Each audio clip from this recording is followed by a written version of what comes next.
time to turn back to the rugby. Alan Quinlan, good morning to you.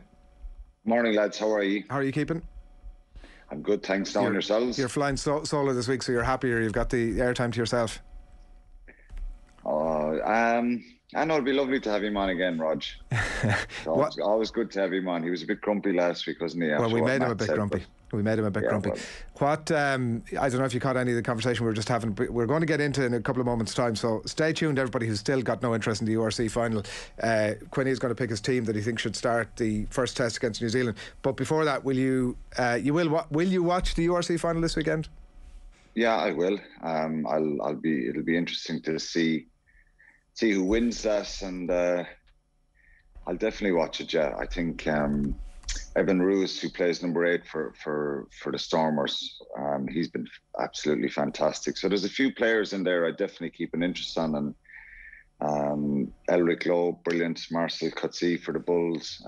It was interesting what Stephen was saying to you there. I know he was slagging you there, but interesting to say that the Bulls were, if you're not a Bulls fan in South Africa, you don't like them. I found that interesting. I didn't know that. But it should be a good final, I think. I was trying to think who'd win it.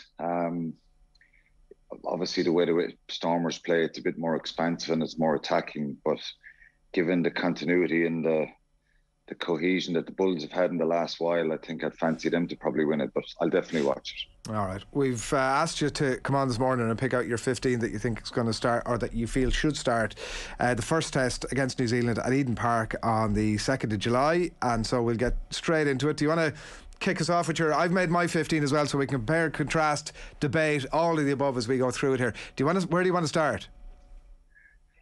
Oh, start us in the forwards, I suppose, yeah. The front row probably picks itself, really, doesn't it? If you're particularly for that first test, Andrew Porter, Dan Sheehan, Tadhg Beirne. That'll be the front row, which has been no surprise to anyone. I think there's a couple of, in the second row, although James Ryan hasn't hit the heights that he did, obviously, a few years ago when he came on the scene. He's a very important player for Ireland. I think he's 43 caps now, and Ian Henderson, who's come back from a couple of injuries. I picked the two of them. People will probably say, well, why aren't you picking Tadhg Beirne? Basically because Tadhg Beirne hasn't played in a number of months since the end of the Six Nations. So even though he's probably up to speed, doing a lot of conditioning and fitness training the last couple of weeks, he was very close to playing for Munster against Ulster in that quarter-final. I'd start Henderson and James Ryan in the second row.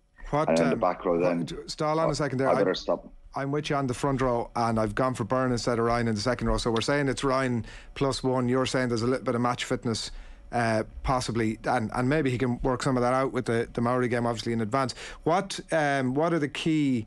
When Andy Farrell and his coaching team are sitting down, Paul O'Connell is making the case for Henderson or Beirne, what are the points of difference? I think form is one of them. It's probably an obvious one. The way Tadhg Beirne has played for Ireland and for Munster, being on the Lions tour last summer, I think he's taken his game to a different level. He's very composed in everything he does. Obviously, his big strength is his athletic ability, ball carrying, reading of the game, his breakdown work. So, he's not a big second row, and we're crying out for one for a long time, but he's a very, very effective one. He's such a brilliant footballer. He can play in the back row as well. And I want to make this clear. If Tadhg Beirne is playing matches, yes, I would be starting Tadhg Beirne at the second row. The reason I would say is just maybe down to match fitness. So you're probably splitting hairs there. So there's every chance that he will start. And I think with the three of them fit and available, I think you have real good options. Obviously, to bring one off the bench, whether it's Henderson or Beirne.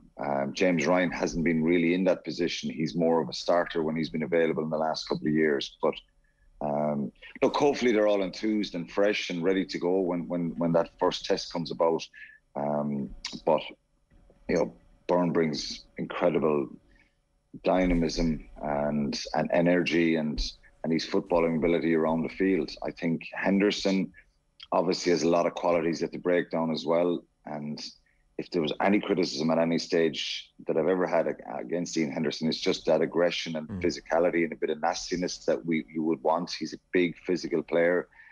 And I think James Ryan, obviously, you know, he burst onto the scene that everybody knows about. I think he's a really intelligent footballer, and just hasn't kind of hit the same heights, which is understandable for lots of players who burst onto the scene. It's hard to maintain that, but he's still a top quality player, and he's still very, very young and has loads of ability, and obviously has captained Ireland a number of times, captained Leinster, and I think he's a top quality player as well. Give us your back row. Again, you're splitting hairs. You could put O'Mahony in there given the season he's had, but I think, see, I'm kind of thinking what will Ireland pick and what will I pick? We want your pick. Yeah, look, I'd probably go with Doris, Conan and Van der Fleer, given that they're so used to playing with each other and they complement each other as well.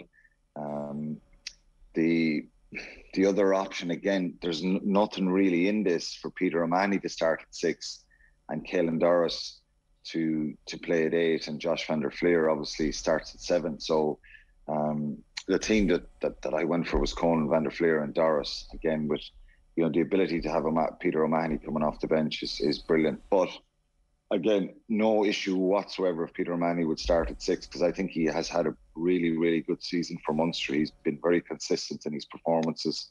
But the Leinster trio probably, so used to playing each other, and that's probably the back row that I'd start with for the first test. Yeah, I've gone with the same back row. A couple of comments coming into us here that I'll just put to you before we move on to your picks across the back. Danny Mack says that James Ryan living off 2018 form for a long time now. It's a very harsh criticism, but does speak to the point that you're saying, that we have expected James Ryan to kick on to another level, haven't we? And I suppose, look, at this summer would be a great opportunity to see that, but we just haven't seen consistent evidence of that just yet. Probably not, and we've seen obviously the concussion he had in the Six Nations against England puts him out for a few months. I think he was out pre-Christmas as well. So we haven't, and it's hard. And I'm sure James Ryan is working incredibly hard to have the same sort of impacts in games. Again, he's not, we kind of don't want to label any of these guys, because James Ryan is a brilliant footballer. I think the timing of the carries and the way he could run onto the ball and wriggle route very tight space to get over the gain line was incredibly impressive. But when you're disrupted and you can't get a run of games, it's hard to find that form. So James Ryan is a big game player that I have no issue putting out in big games, and I still believe that he can get back to that level. And hopefully, on this tour, if Ireland are to win a test, they'll obviously need 8, maybe 9s out of 10s from the vast majority of players, and James Ryan is capable of that. But look, what Danny Mack is saying there is, it's not totally untrue, because we haven't seen that consistent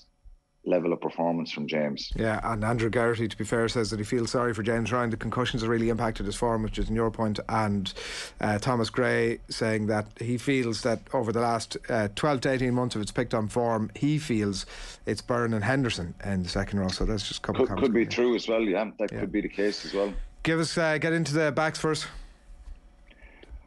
Again, yeah, they're pretty obvious really, aren't they? Gibson Park starts at 9, Sexton at 10.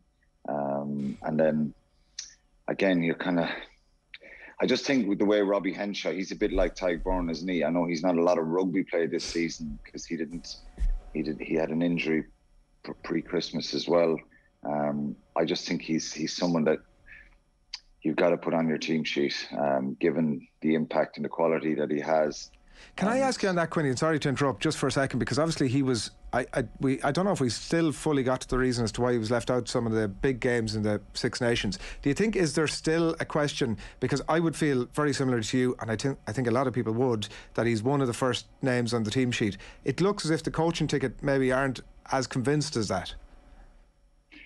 Yeah, I don't know, but he had injury. Was it a knee injury he had prior? Yeah, and again.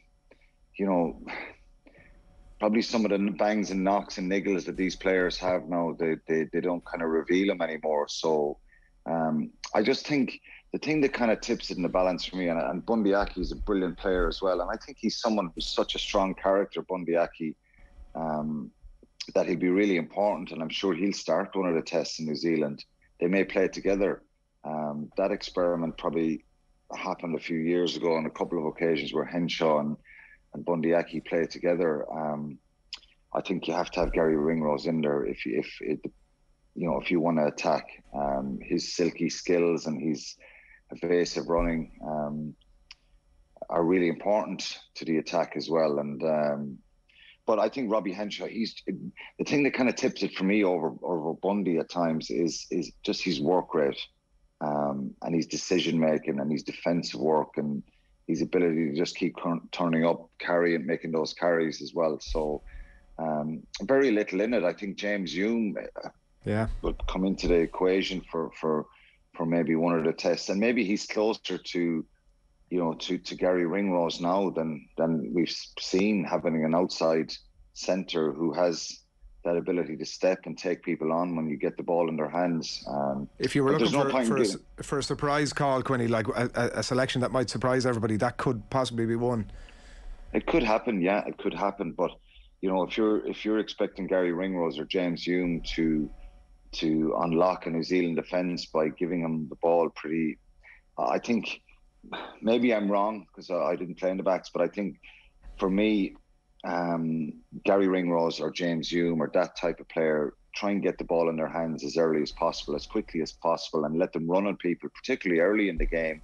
And I think they're wonderfully talented players, but New Zealand will have a few decent ones as well. Yeah. So very small margins in these games, but bar the end of the season with Ulster and Leinster and the disappointment of that, I think they can look back on a lot of positive elements of their attacking game in the Six Nations. Yeah, I'd have gone for Henshaw and Aki there. Give us your back three then before we wrap it. Hugo Quinlan and fullback, no debate there. James Lowe on the left wing, and again the right wing. Now you're kind of you could go with Keith Earls, Jordan Larmour. I'd probably pick Mac Hansen now because of his involvement in the Six Nations and the way he's played this year with Connacht. Again, they've struggled. Keith Earls is someone who has so much experience and been there and done that so many times. He was on this tour in 2012, but just probably the form of Hansen this year. In a side that was struggled a fair bit in the URC, let's be honest. I just think he's a brilliant footballer and the impact he made in the Six Nations. So there's a number of positions there. You could pick other people that might maybe down to perception or the way they train, and the form they're in or their mentality in the next couple of weeks in training before that first test. So I think Jordan Larmour's come back so strong this year, and it's great to see. And as I said, Keith Earls could play there and be brilliant as well. But I think it's Keenan, Mac Hansen and James Lowe for me. I've put Earls in, Keenan, Earls and Lowe. Just one very briefly before we... No, I put him. I'm putting him in for experience and other reasons that he's an absolute quality. Look, Quinny said it's a cigarette paper, I think, between himself and Hansen anyway, and I just put him in for that bit of experience. The old dog for the hard road on quality player. Just one question before we go. A quick answer, if you don't mind, Quinny. Just the likes of James O'Brien, Jimmy O'Brien, James Hume that we've mentioned, even Carberry to a degree. Are any of those going to see starting test time? I think they have a really good chance, yeah. I think Jimmy O'Brien could start in the wing. Carberry should start a test. And James Hume should probably start a test if they're serious. If he's a serious candidate to go to the World Cup, and there's no point in him having him there unless we have a look at him now. It's a very difficult tour. It'd be better if you were going to somewhere else. It's a really tough task, but I think they should all start, yes.